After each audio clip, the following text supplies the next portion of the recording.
I have tried to emphasize the need for accuracy in the true count conversion process, and I know it's not easy, so a lot of practice is required. Let me show you another exercise that will help. This is a really good and very effective true count conversion exercise that you can do almost anytime. You'll recall in the previous lesson I showed you the various stacks of cards that I use, and I take my running count cards and place them up next to them. Well, you don't necessarily need those stacks because you can just take some old cards and, say for a 6-deck game, write various numbers on the back representing increments of half a deck. So these run from a half up to 5 decks. And these cards will represent the number of decks in the discard tray. So let's pick one and say it's 3.5. So with 3.5 decks in the discard rack, that means there are 2.5 decks left to be played.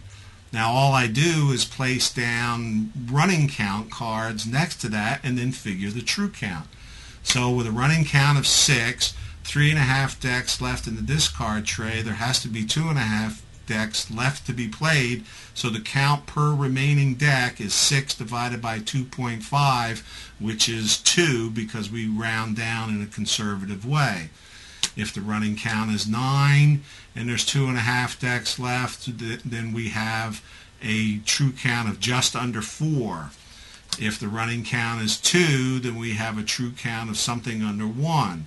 If the true count is 15, then with 2.5 decks left, we have a true count of 6. And just continue to go through this, go through all the various running count cards from 1 to 15, and do a true count conversion. Then once you've got that, switch the decks. So with 3 decks in the discard tray, that means we have 3 decks left to be played. Go through the numbers again. So 3 left with a running count of 12 means that we have a true count of 4. You see how this works? If you do this a lot, then you'll be able to do the mental gymnastics that you have to do at the table very quickly and almost automatically.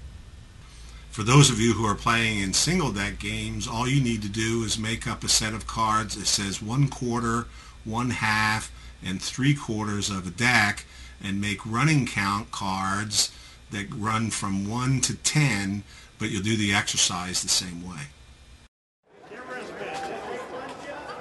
It's an easy one, isn't it? It's an easy one. All right. All bets down.